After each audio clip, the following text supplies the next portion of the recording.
नमस्कार मित्रांनो, आपल्या योगेश भाऊच्या चॅनलमध्ये सगळ्यांचं स्वागत आहे.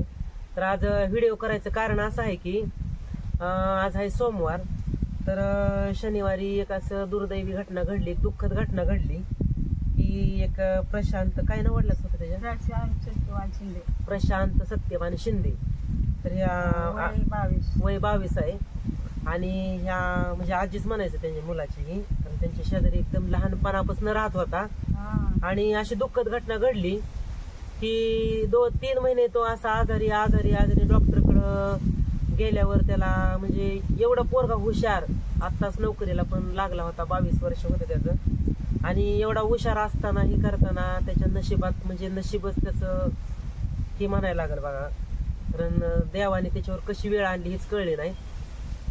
आता या आजी सांगतील तुम्हाला, कारण त्यांनी लहानपणापासून बघितलं. शांत होतं पोरगं, लय शांत, मोठ्यापेक्षा शांत होतं. आणि त्यांच्या घरात आता तो गेला ना, घर खाली झाल्यावर मीच झालंय सगळं.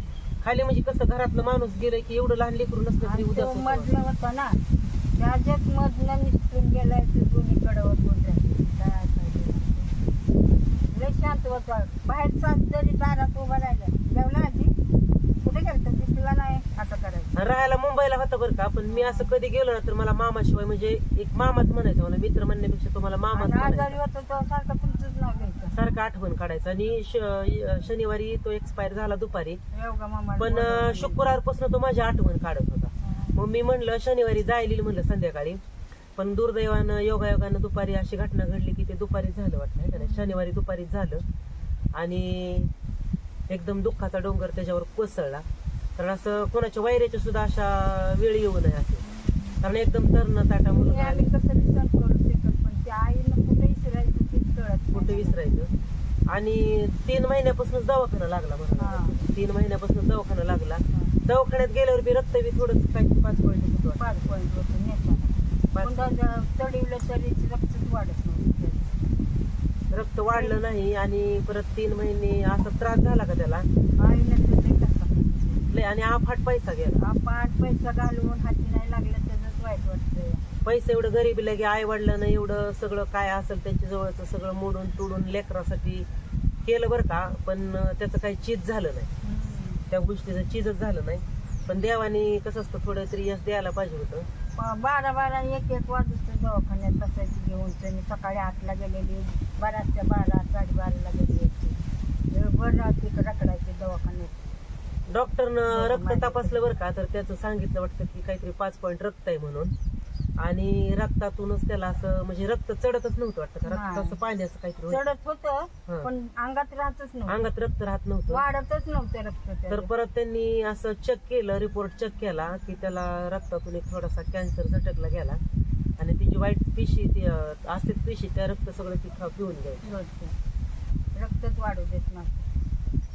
मस्त प्रयत्न केला त्यांनी, लई प्रयत्न लय केला. आणि 3च महिन्यात त्याला एवढं झटकलं बरं का. 3 त्याच्या अगोदर आजारी नव्हता किंवा काही नव्हतं, वाटत नव्हतं असं. म्हणजे त्याची आई कुठेतरी एकटीच गेली आणि घरी बसला होता. म्हणलं गोट्या का रे मम्मी गेली तू का रे गेला, म्हणलं आजी मला नाही तर चालूच वाटत ना, हातपाय गळत. आणि मला पण गेल्या आठवड्यात त्यांनी फोन केला बरं का, मला माझ्याशी बोलला, म्हणला मामा माझी जरा मला उलटीच व्हायची ना, त्याची उलटी आणि जुलाब व्हायची, तर मामा तुम्ही एकदा येऊन जावा. तर मी म्हणलं ठीक आहे. मला बी कसं आई वडील थकले असल्यामुळे मला, मी बहीण जरी मुंबईला असली तरी 4-5 दिवस मी कधीच राहू शकत नाही. तर मला शुक्रवारी त्यांचा फोन आला, कोमलचा ह्यांच्या नातीचा, की योगा मामा तुम्ही गोट्या तुमची सारखी आठवण काढतोय, तुम्ही येऊन जावा. तर म्हणलं मी ठीक आहे कोमल, मी काय करतो म्हणलं. शुक्रवारी मला फोन आला, मग रात्री म्हणलं मी शनिवारी संध्याकाळी बसतो म्हणलं गाडीला.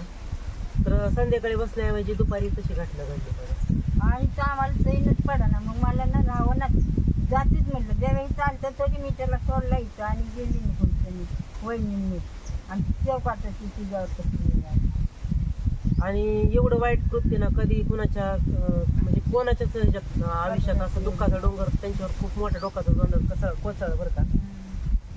आणि मित्र होता, पण मित्रापेक्षा तुम्हाला भाचाच म्हणजे मामा मला कधीच म्हणजे मामाच म्हणायचा तो.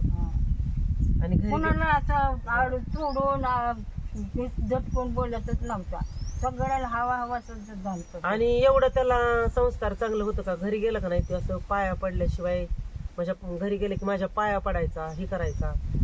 चहा आता ह्यांच्या तिथं शेजारी गेलं का नाही तरी मावा चहा प्यायला बोलवून आणायचा, नाश्ता करायला बोलवायचा. म्हणजे सगळं एवढं गुण केलं ना त्यांनी 22 वर्षात, एवढं गुण केलं, एवढं गुण केलं. पण देवाने त्याच्यावर वेळ आणली. पण अशी वेळ खरंच गणपती आले, गोट्याही बनवायचंय, गोट्याची बनवायचंय, ती पाठवायचंय आपल्याला, हा म्हणायचा वेळाने बसायचं. आणि शनिवारी अशी घटना घडली ना तर अक्षरशः एवढ्या लोकांनी त्याचं स्टेटस ठेवलं होतं. आणि एवढ्यांनी म्हणजे ती एवढ्याच्या डोळ्यात असं एवढाच गुण केलं होतं ना, एवढंच त्यांनी माया लावली होती, एवढं प्रेम लावलं होतं की ते माणूस कधीच विसरू शकत नाही. आणि त्याच्या आई तर फोन केल्यावर एवढी रडली ना की खरंच वाईट वाटलं, लय म्हणजे लईच वाईट वाटलं. त्याचा चेहरा अजून पण कसं असतं, ते देवाला आवडलं आणि देवानं घेऊन गेलं असं काम झालं. पण 3 महिन्यात एवढा त्याच्यावर हे झालं का, लाई झाली. आणि आई वडिलांनी फाट पाण्यासारखा पैसा खर्च केला, पण त्या पैशाचं खर्चाचं काही चीज झालं. त्याच्यामुळे लय वाईट वाटतं. कारण 22 वर्षात एवढा तरुण जवान मुलगा निघून जातोय म्हणजे. आणि माणूस ते आता कॅन्सर म्हणजे कशावर काय हो, कॅन्सर म्हणजे काय तो मुलगा सुपारी 22 वर्षात काहीच करत नव्हता, चहाचं सुद्धा व्यसन नव्हतं त्याला. म्हणजे तंबाखू खातोय झालं, सिगरेट वरली मग झालं, पण सुपारीचं बघायचं सुद्धा नव्हतं. आणि त्याला एवढा आनंद झाला होता की त्याला आता हे पण लागली होती वाटतं, काम पण लागलं होतं मुंबईत, कुठेतरी जात पण होता तो कामाला. गेलतो कामाला काहीतरी बरेच दिवस, पगार सगळं आयला, सगळं आयचं विचारानं. एक दिवस सुद्धा आईला न विचारता कुठली गोष्ट त्याने केली नाही. ते जीव जायच्या टायमाला सुद्धा म्हणा ती घरी होते, पण वाटतच नव्हतं कसं जीव जाईल म्हणून. आणि तब्येत पण एवढी स्ट्रॉंग झाली होती ना, अशी तब्येत आईची तर पोटपर्यंत त्यांनी जीव धरला होता.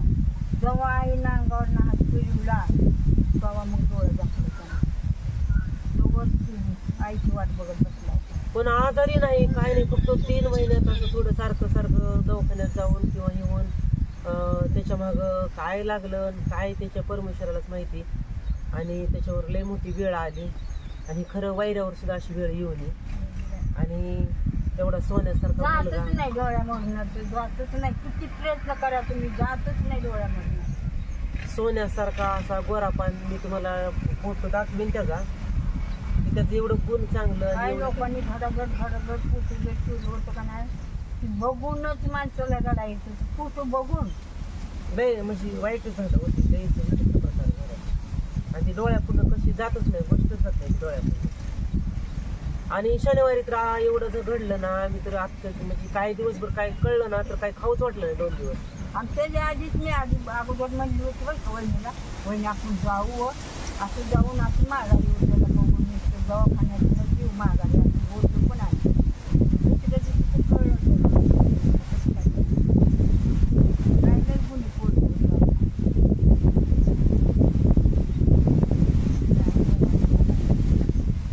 ते आईने जेवढं केलं ना तरी आई विसरू शकत नाही. फक्त आईला साप जरी पोटाला आला ना ते माया असते. आईवर जीव वाटत मम्मी सारखं तिला इथे काय करत होतं नव्हता.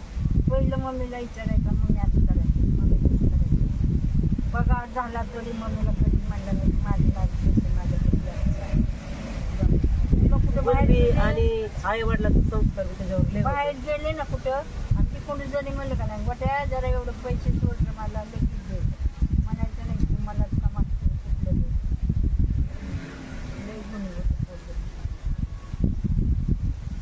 आणि ह्यांची नात म्हणजे मुलाची मुलगी तर एवढी रडली ना, कारण तिला म्हणजे ती सारखी पहिलं त्यांचं सारखं जमायचं ना, करायचं एवढ्या लहानपणापासून ते खेळलेली बागडलेली. आणि आत्या त्यांच्या त्या गल्लीच्या एरियाला, मुंबईमध्ये चुनाभट्टी सगळ्या एरियाला तिथं त्या पोराचं खून. आणि काय मनसित होतं दोन माहिती चुनाभट्टी जमायचं. तर कसं एखादा वयस्कर माणूस गेलं हे झालं तर माणूस म्हणू शकतो बाबा, पण हे एक एवढी दुर्दैवी घटना घडली. कारण असं बोलायचं जर गेलं ना तर त्याचं नाव जरी काढलं ना तर असं डोळ्यातनं पाणी येतं.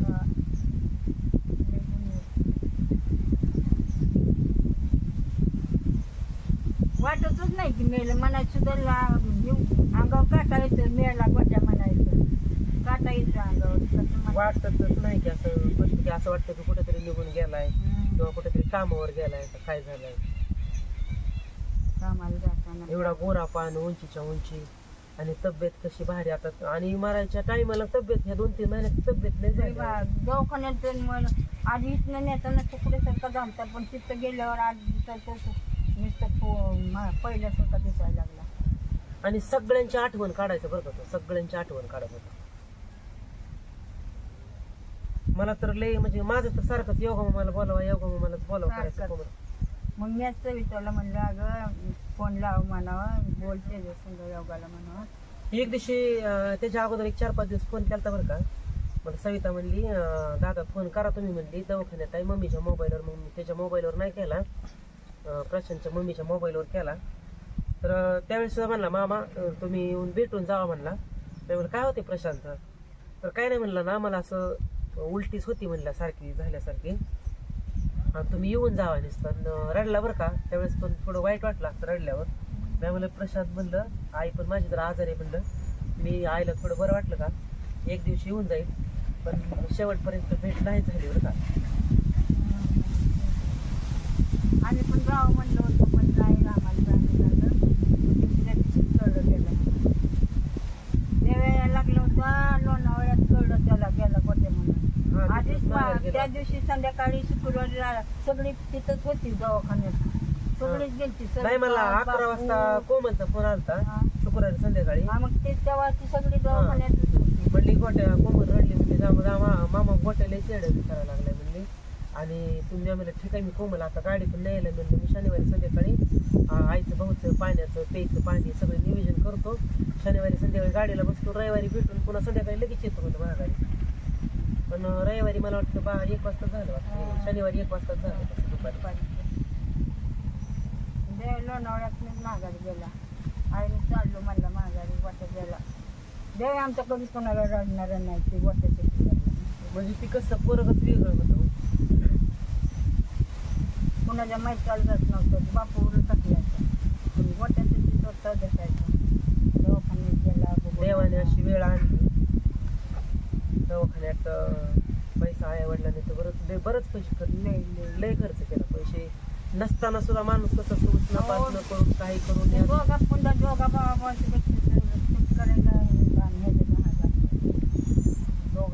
करायला 5 पॉईंट रक्त राहिलं. 5 पॉईंट रक्त राहणारा माणूस सुद्धा इतकं दष्टपुष्ट कसा असं एवढी तब्येत होती त्याची फक्त रक्त त्याच्या अंगात थांबत नव्हतं असं झालं. आणि त्या पेशी रक्त खाऊन घ्यायच्या आणि चालतंय मित्रांनो. आणि आपण एक देवाच्या चरणी प्रार्थना करू की प्रशांतच्या आत्म्याला शांती मिळो आणि त्याच्या घरी दुःखाचा डोंगर कोसळलाय त्यांना मी देवाने सगळ्याला साथ द्यावी. कारण गेलेलं आपलं नसतं हाय ती तरी सुखात त्यांच्या घराला सुख समृद्धी लागावी आणि प्रशांतच्या आत्म्याला शांती मिळावी. देवाने त्याच्या चरणाजवळ त्याला ठेवावं ही देवाच्या चरणी प्रार्थना करतो. धन्यवाद.